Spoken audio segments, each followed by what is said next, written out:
In a moment from now, we'll be talking to Yashwant Deshmukh, who will be reading the political tea leaves for us and giving us his sense on who will win Delhi. I'm Barkha Dutt. You're with the Mojo story. Our focus today is on the big Delhi election and what the outcome will mean for national politics. It seems to be at the moment a fight between the Aam Aadmi Party and the BJP. The Congress seems to be only making noises and doesn't seem to be even fully participating in this election. Meanwhile, Arvind Kejriwal is by all accounts fighting the toughest political battle of his life so far, even though polls, including C voters, suggest that he remains the preferred chief ministerial contender among all other options. Atishi today has made a dramatic claim saying that the BJP is out to take the life of Arvind Kejriwal. Given that the polls suggest that the AAP is in the lead, why are these sort of allegations coming from the Aam Aadmi Party? And where is the Congress and why is it missing in this electoral battle? What does it mean for national politics and for opposition politics? Joining us on the program now is our newsmaker Yashwant Deshmukh, political analyst, political pundit, and of course the man who leads C Voter. Yashwant, it's always a pleasure. I've been looking at your tracker very carefully because you have tried to update the tracker at two or three different intervals. And what's very interesting before we start bringing up the first slide is that there doesn't seem to be any dramatic shift in how people are responding. There may be 1 point upar niche, but largely the campaign doesn't seem to have changed many minds. जो लोगों का mind 1 महीने पहले था वही लग रहा है लगभग अभी भी. Exactly, Barkha, and we are, we are updating on a daily basis with the fresh sampling done across Delhi, and I will be also discussing a little bit on a separate panel which we are running only to gauge the female voters in Delhi, because as I mentioned to you last time, actually BJP has kind of become at par, not even at par. At certain dates, they have polled more traction among the male voters of Delhi, a point or two. But it's really the female voters of Delhi where the gap for Aam Aadmi Party is still significant. And that has not really changed by a lot, particularly after BJP came out with their manifesto of, promising 2,500 for female voters, which is like 400 rupees more than what Aam Aadmi Party is promising. So we were trying to gauge, and we got the initial tranche of data from the female voters that we are gauging. And we did ask them, not just about that, are these things, these kind of declaration, 25, 20, 2100, are they important? Yes, significant chunk of them said yes so far. It's important. We also asked them that whom do you trust more on these kind of things, to actually fulfill the promise. And that is where so far in the initial tranche of data, we have realized that it's on the same line that we have been finding previously that a significant chunk of female voters in Delhi are still saying that they trust Aam Aadmi Party and Kejriwal more also to deliver on what they are doing. So basically in the next 10 days, Barkha, you can just simply, think of very, very targeted campaign among the female voters by the BJP. I guess that they have realized that they have done the damage or they have done the task as far as the male voters are concerned. But the real battle is the female voters, and you can see a very concentrated effort now from the BJP to actually focus on that vote. And so far, your surveys from the ground suggest that the female voters are still leaning more towards Arvind Kejriwal than the BJP. That's right. So far, they are leaning more towards Arvind Kejriwal than the BJP, not just in terms of partisan support, but also in terms of when you ask them about the chief ministerial candidate as well. What I am observing that the Arvind Kejriwal's personal popularity and Aam Aadmi Party's vote, they are going hand in hand, almost on the same line when we look at the national numbers. So we see that Modi's popularity, in fact, is ahead of the BJP, but he pulls the BJP's vote share up. So in this case, similar kind of phenomena you can say is working as far as Aam Aadmi Party vote and Arvind Kejriwal's personal popularity is concerned. So the first slide from the C Voter tracker is up on our screen. The most preferred choice of CM, I only picked up the top 3 from your tracker. 47.5% are behind Arvind Kejriwal, and Manoj Tiwari is of the BJP is such a distant second that it actually doesn't count at this point. Now, this takes us to a very interesting question. Everybody seems to agree that Arvind Kejriwal is fighting, so far, his toughest political battle. Yet he remains the most preferred choice for chief minister. A, how do you explain that? B, how do you explain why the BJP in particular has not tried to address this by putting forward a face to take on Arvind Kejriwal? Beech mein rumor chala tha ki Smriti Irani can be one such face. Dr. Harshvardhan in the past has been one such face. They've made literally no attempt to generate a personality to take on Arvind Kejriwal. Why do you think that is? Yeah, I mean, this question particularly, Barkha, is completely verbatim. We do not give option in this particular question. Whatever people say verbatim, we code it. But we also experimented, in the last 1 week, that what if we give the option, like, for example, these three options, the top three, I mean, read out the option and then also give an option of, say, some other AAP leader, some other BJP leader, some other Congress leader of sort. So after reading out the option, Kejriwal remains where he is. Manoj Tiwari's numbers actually go up to 30%, and Ajay Makan's numbers go by 2% more. But classically speaking, almost about 10% voters are there who say some other BJP leader as well. So basically, when you look into that, when BJP supporters on their own, they are not really naming Manoj Tiwari big time. It's only about 11-12%. But when you force them that, okay, if BJP gives Manoj Tiwari as an option, then that number goes up to 30%. But still after that, 10% BJP voters are there, they would prefer another BJP leader than Manoj Tiwari.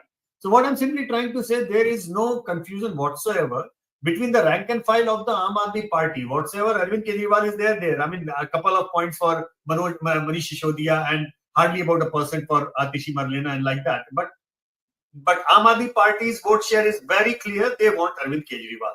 As far as BJP vote share is concerned, it's not very clear on whom they want, or largely because BJP has not given them any name. If they would have given name of, for example, Why do you think? Why do you think the BJP has not fielded a personality? Even Manoj Tiwari could have been declared to be ye hamara neta hai, this is our chief ministerial candidate, or at least that kind of projection. The BJP is fighting a sort of leaderless battle in at the local level, and this is very curious because the BJP has swept Delhi consecutively in the Lok Sabha elections and hasn't managed to score a win in the state elections since 1998.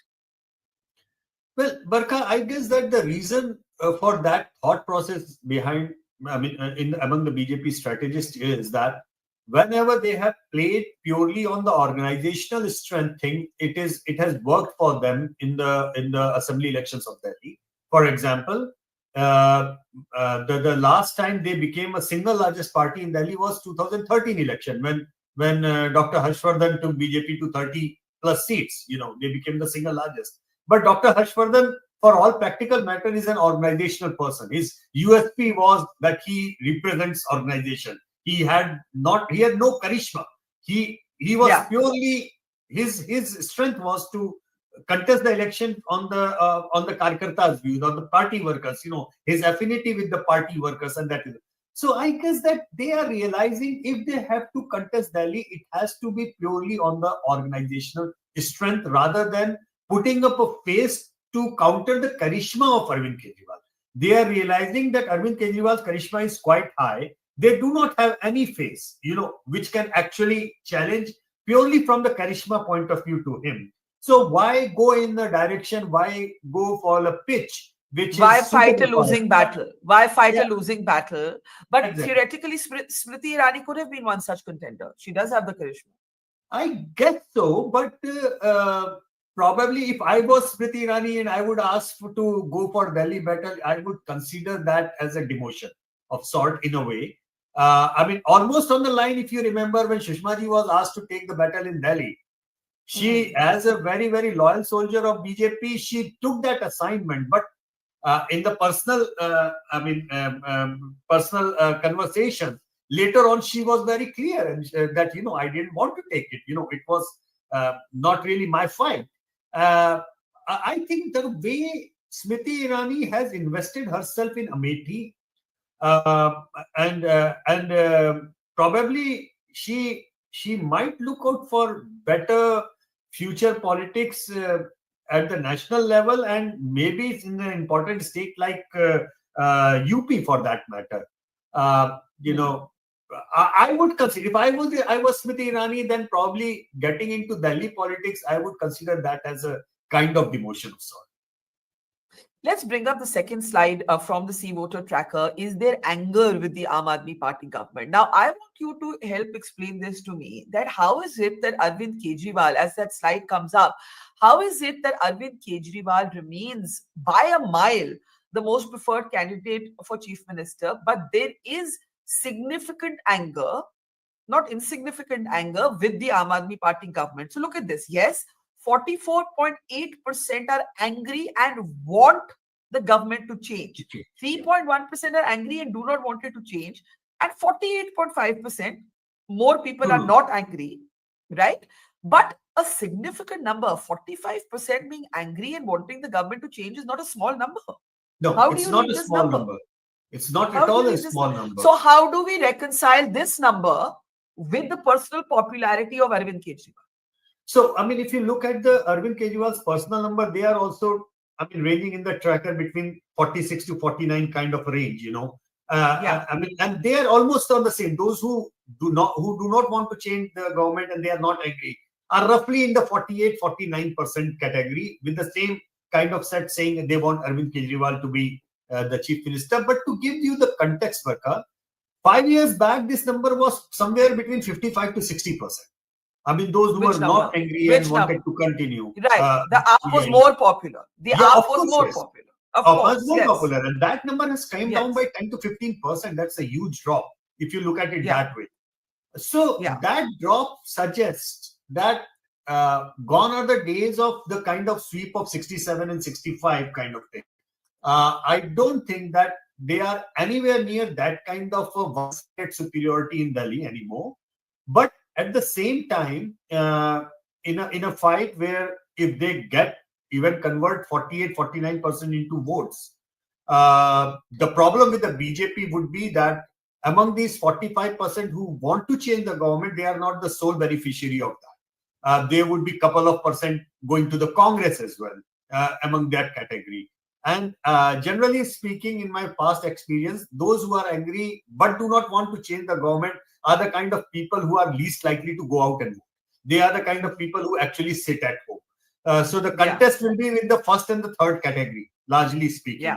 And there you can sense a gap of 3% if you look into direct figures. But after that, the gap is actually dependent on how much vote actually Congress manages to poll. If Congress manages to poll 5%, that gap will be 8%.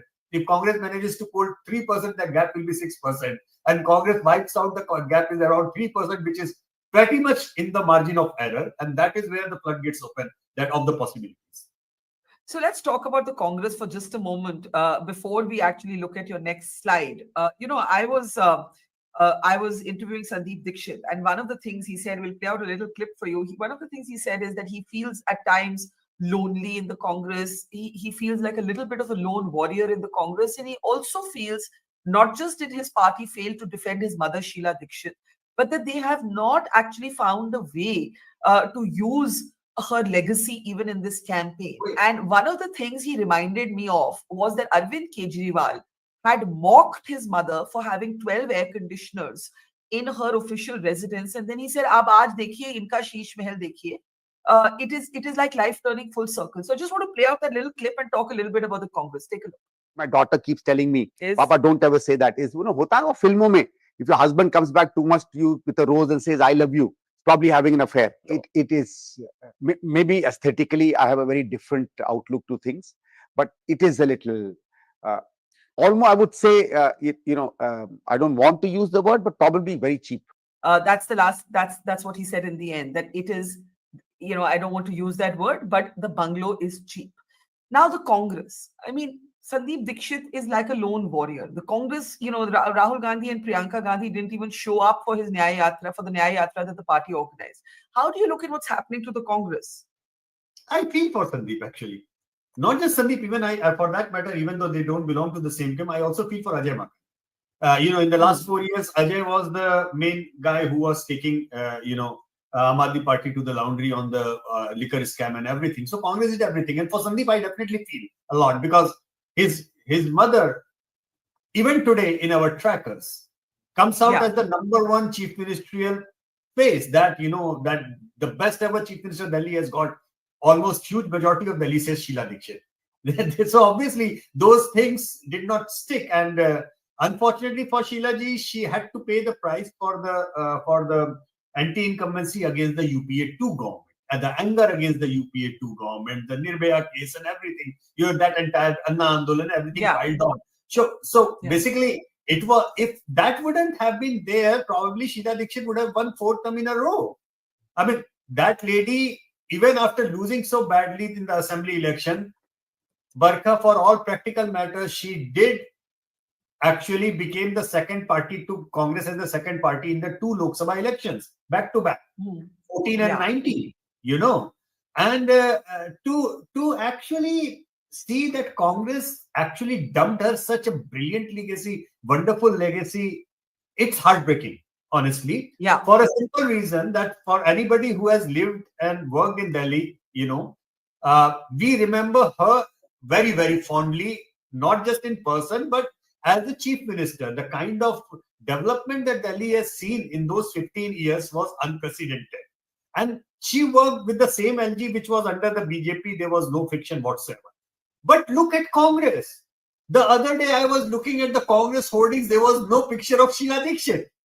And Sandeep Dikshit said this. I asked him about this and he said they don't even know how to use her legacy. My mother died hurt that her own party had not defended her.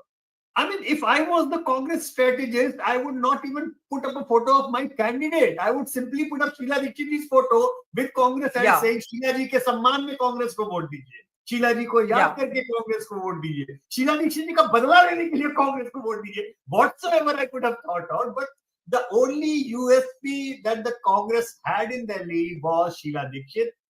They have in Delhi is her legacy, and they have just managed to dump it. I mean, how stupid is that you cannot even put her photograph in your campaign material? I mean, how exactly and where are you? You minus Sheila Dikshit from the Congress. What exactly is the Congress in Delhi after that? So, I mean, that's why I said that I feel for Sandeep on that ground, that, he's actually fighting a very lonely battle. I mean, we know what will be New Delhi, I mean, the assembly segment seat, but the problem is, Sandeep's seat against Arvind Kejriwal, where Pravesh Verma is also contesting, it's a lone case, it's a basket case, that fight versus the fight on the rest of the 69 seats. I mean, they are 2 different trajectories. We don't know what the outcome would be, but I do not really see Congress in even properly 5 seats where I can say they are in a respectable contest kind of position. When I say respectable, where you get some traction of going into double-digit vote share, I do not find even 5 seats in Delhi. 65 seats, they are literally squandering up. They are nowhere in the race at this point of time. I don't know. And it's worth remembering that more than 60 Congress candidates lost their security deposit. I think 63 out of 66, 63 candidates lost their security deposit in 2020. Congress candidates, and for them to not even own the Sheila Dikshit legacy, whereas the only person today that a Delhi resident will remember vis-a-vis a Kejriwal will say, "वो Sheila ji की दिल्ली, वो तब दिल्ली ठीक थी." Exactly, and they've just lost it. They've squandered it, and yes, don't be surprised. I mean, I'm not saying any doomsday scenario kind of thing, but I would be very, very surprised that if the huge, overwhelming majority of the Congress candidates lose their deposits again, and their numbers might compete with the Nota numbers, a big number of them, and so that's a very and if you compare within the same tracker even today. If you compare that situation with the numbers that Sheila Dikshit ji even today gathers as the best ever chief minister of Delhi, it just doesn't make any sense. It just doesn't go in line and length in that way. ये कैसे हो सकता है? यही ऐसा हो रहा है. So that's a sorry state for the Congress to be in. Unfortunately, Yeah. So the fight is really between the BJP and the AAP, and that takes us to our next slide. We've looked at the anger with the Aam Aadmi Party. Now, what do people feel about their MLAs? It's important to remember that the overwhelming number of MLAs are from the Aam Aadmi Party, and once again, that division seems to be there. What is your opinion of your MLA? You see this. It says 40.8% are happy with their MLAs. I've paraphrased a little bit of your language there, Yashwant, for the purpose of the graphic. Are you happy with your MLA? Do you think he or she should win again? 40.8% say yes, we're happy. But 41.6% say not happy, we'd like somebody else. Right? Yeah. Now, once again, this tells me that if either of the challenging parties had taken this election, I don't know, maybe the BJP has decided that we want the Haryana model in Delhi. We don't have a dominant face. We're going to fight this some other way. But because it does tell you that there is enough of a section in Delhi that isn't happy with their local MLAs. Oh yes. That's why even Aam Aadmi Party went on a chopping spree that okay, they want to replace many faces, MLA faces. Yeah. On the few of the seats, very interestingly, Barkha, my team was telling me they were mentioning 2 seats, if I'm not wrong, where actually BJP has gone ahead and given Aam Aadmi Party MLA the ticket. They have switched. And they say that BJP could have easily won those seats if they would have given their own candidate rather than this sitting MLA, this Aam Aadmi Party. So basically, those are the seats also worth looking for where the turncoats have been given ticket. Largely speaking, it looks like that public is not liking the turncoats. So we'll keep an eye on when the results come in, and we'll do an analysis on separately on that, what could have been the scenario. But having said that, a significant chunk of MLAs have gathered substantial anti-incumbency because it's their 3rd term in a row. 4th term they are contesting. So that is likely to impact that. That also is pretty much underlined with the fact that big leaders have changed their constituencies. Come to think of Manish Sisodiya.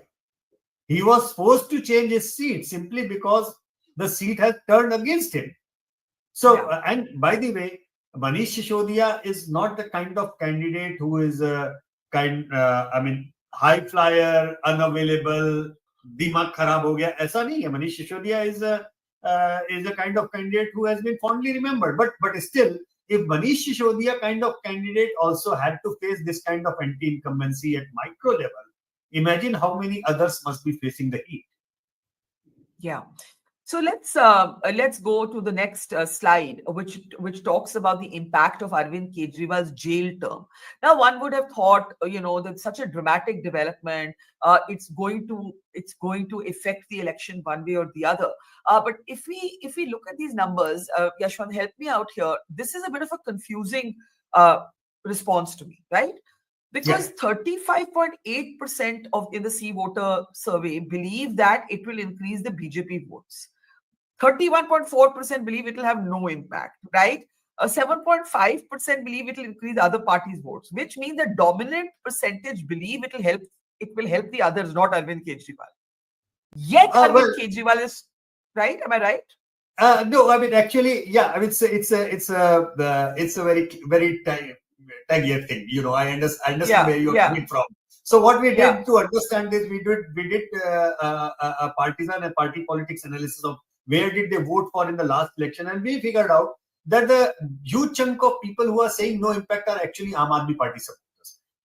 For them, it's a non-issue kind of sort. So to make sense of this thing, you have to actually add number 1 and number 4 together. Then it will make, so that emotion is going together. The 14.5 and 31, I see. Approximately 45% people are saying it's not important, it's not impact, and in fact, I am more assertively going to vote for Aam Aadmi Party because BJP has done that out of political, thing rather than any real case against Kejriwal. But approximately 40% of them, 35%, 36% of them are kindly BJP voters that they are saying BJP's votes are going to increase. It's a very, very partisan answer. A huge chunk of the number 4 option, no impact, is actually Aam Aadmi Party voters. Right. Yes, looked at like that. Maybe I was combining the wrong two data points there. Very interesting. Uh, the next slide talks about what is the most important factor. And I found this to be a particularly interesting slide. One, because I'm very angry that air pollution is not a bigger issue. If we can please bring up the next slide. But also the fact that the Modi factor, and here, because you've had a continuous tracker, in the beginning of the month, Modi was a little over 7%. The number slightly come down. Only 6.6% people say that Modi is a big factor or an important factor for them in the assembly election. So the Delhi voter is very clearly distinguishing between Lok Sabha and this election. And then look at the rest. It's all very fragmented. There is no one big overwhelming issue, which is why this election is feeling a bit phika, it's feeling a bit sort of thakawa. I don't know. How do you look at these numbers? There is no umbrella issue. There is no umbrella issue whatsoever. Correct. In fact, even among when we were tracking the female voters, the partial data that we got, we thought that the schemes launched for the females, the 2100, 2400, 2500 schemes, they would at least take the lion's share of, this sentiment that where exactly it's going. It is not, yes, it is important for about 20% females in Delhi, but it's not that as if the female scheme has taken over the entire thing and, so it is a fragmented of sort. There is no narrative. The two narratives earlier, first narrative was the anti-corruption, thing when 13 and 14, 15 election happened. I guess that 2020 election had the larger narrative of freebies and the continuation of that. Now that the Prime Minister has said we'll continue the freebies, they will give 2100, we will give 2500. So it's a much more level playing field. But unfortunately, it also tells us that there is no big narrative of sort among the people. And these parties have actually failed in making something which to pin down upon, that pinning down is not happening. So that also tells us, Barkha, that this could be a very hyper-local election of a kind of municipality of sorts, because like water management is an issue in one seat, electricity is another one, roads are in the third one, and something else in the fourth one. And eventually you realize that, okay, every seat is going on their own. And if you add in the performance of the sitting MLAs, if you look into the verbatims of different reports, I do check on the interviews that are being taken by our researchers, and also take a debriefing on what qualitative options they have to say. And they come up with zillion kind of thing with the anger against the sitting MLAs as well. कुछ नहीं किया है, पानी देखिए काला पानी आ रहा है, नहीं बहुत अच्छा किया है, नहीं कुछ नहीं हुआ. And those kind of things are so fractionalized in that way that it is very difficult, very, very difficult to see a interweaving theme of sort, barring that one theme that, okay, freebies deliver hui hain, or there used to be a kind of a fear factor among a section of swing voters that BJP aa jayegi to ye khatam kar degi bijli pani wala. Now that PM has said that we will continue, even that part is gone. So that fear theme is also not there. Whatever is there probably is just that, okay, Kejriwal might be seen as a person who will deliver for 48, 47% people, and they would, whatever they feel like, they will go out and vote. And Aam Aadmi Party, by and large, I can say, is pretty structured in that way in their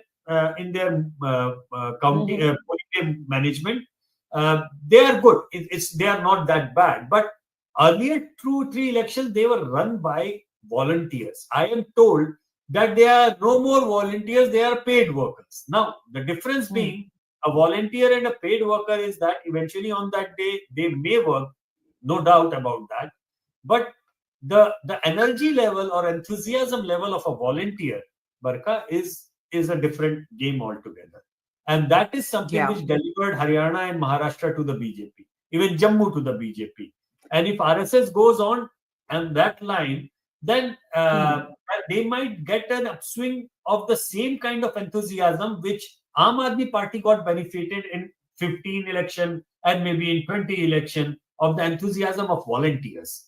So it's a hyper localized election, and eventually it would be the bench strength, the organizational strength, how relative turnout of different vote support bases, कितनी ताकत उस दिन polling वाले दिन लगेगी, that would be an interesting factor to observe, and that will decide where it's going.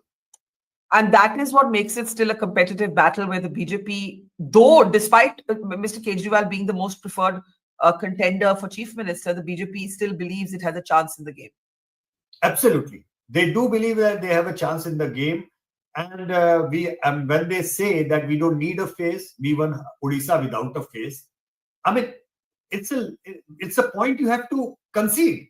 Yeah, that's right. Yeah. I mean, if they can win with a popular chief minister like Naveen Babu without a face, purely on organizational strength and going against the local anti-incumbency, pretty much it is the same thing in Delhi. So having said that, I cannot just brush off when the BJP leaders tell me on my face in the panel that, okay, you know what, we are going to pull it off. Your data doesn't matter. And I'm like, okay. I mean, I cannot argue with that. That's something we have, all of us have burnt our fingers on. Yeah, absolutely. We've seen it in Haryana. We have seen it in Odisha, where there is one dominant personality in terms of recall as a personality, and the result is very different because it's a hyper-local election. In the end, how will Delhi impact national politics in terms of both scenarios? I'm not counting a Congress win because I don't think anybody believes, even the Congress doesn't believe it can happen. Arvind Kejriwal comes back, maybe not with the same numbers, but comes back. The BJP doesn't manage to dislodge him. And of course, then if the BJP does manage to dislodge him, that's a whole different scenario. The big picture, Yashwant. I think the big picture at the national level is not good for the Congress. I mean, I guess that the 99 seat Halla Gulla and the aggression after that, that followed up, that will take this will take the toll, because Kejriwal becoming CM again, that's not going to be good for the Congress. BJP becoming taking on forming the government, that's hardly any consolation to them either. So either ways, at the national level, I guess that this is going to be a very, very hard reality check for the Congress leadership. BJP, even if they manage to become a significantly big opposition party, if even if they manage to cross 20, 25 kind of thing, if they win, then of course it is going to be a big jump for the BJP and in the mindset and everything. But even if they bring Arvind Kejriwal's number down by 20, 15 seats, they are going to be very, very aggressive after that. Nationally speaking, this is trouble for the opposition alliance, and we are already looking at Mamata Banerjee's assertion, Uddhav Thackeray and Akhilesh Yadav saying they are supporting Arvind Kejriwal within the opposition rank and file, and this will put Congress under tremendous pressure as far as the Bihar seat alliance is concerned. Tejasvi Yadav is not going to give them even an inch, which is rightly so. Last time he did blunder by giving them 70 plus seats to Congress, where they did not manage to win anything over there as such. So Congress will be under tremendous pressures. They will concede a lot of ground to Tejasvi Yadav in Bihar, which is the next pending election within few months from now. And the bargaining power of Congress is going to go down. And many of these opposition leaders who are the chief ministers in their respective states, they are likely to probably cut a deal in a way that, they have to run the states, BJP has to run the center. So they might like to have a better working relationship with the center. With the BJP. Yeah, exactly. Yeah.